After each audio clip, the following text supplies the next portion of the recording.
Good morning, everyone. My name is Bhavya Rastogi, and I'm here to present my views on the topic Unity in Diversity.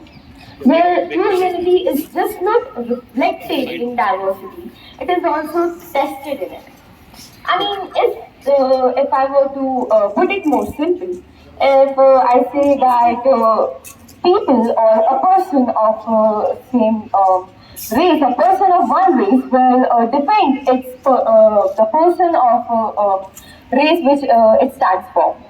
But if I say that we belong to different religions, belong to different backgrounds, and still we defend each other's culture, that is how true unity is reflected. And actually, it is tested as well. Unity is not just about rebelling with each other, it is also about defending each other's rights, not letting them being violated, defending each other. I'm not just for me. I'm for my own. I'm for my nation's people. I speak for my nation's people, and that's how we stay united. Well, India is the motivation for many countries who are suffering from this problem of unity. Many countries are suffering in today's world that they don't have unity in their people because they belong to different cultures. But look at our country. We have regional disparities, we have background disparities, cultural disparities, and still we belong to the same nation. Our heart beats for the same nation. We have the patriotic feeling for the same nation. And that's how India withstands for its unity. It was a unity, it was disunity which formed the basis of division, and it was unity which granted us freedom. Britishers used a simple policy, divide and rule. Well, our freedom fighters, I'm so proud to say about them that they had the main motto, and actually it was the most common motto for everyone, unity.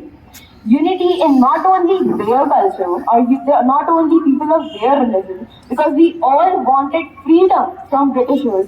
There had to be unity with all of the people of India.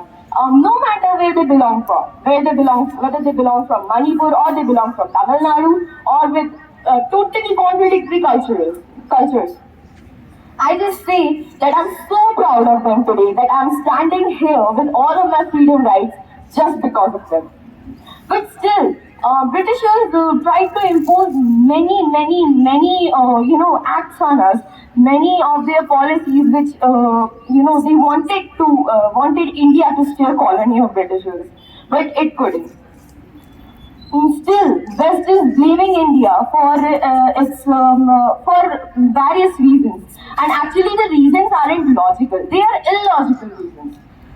For example, currently some ministers say that India is, uh, ignoring its religious minority, and officials are ignoring it in India. And I must say that the person who just point out India for these actually bad reasons or illogical reasons, they have been totally quiet. And how I asked them, how many times have you reflected on anti-Asian hate crimes? Your country is the hub for anti-Indian crimes, and Indians are being killed in for it, and they are totally quiet on it. I'm even doubtful that even government does know about it. They don't even care about it. Anti-Asian hate crimes, racism, many problems are there, but still they want to point out India. So to all those anti-Indians, I just want to say one thing, that here India stands. It withstands with its diversity. It accepts its regional disparities and its minus point, and still it becomes the world's fifth biggest economy and still rising. Thank you so much, and have a nice day.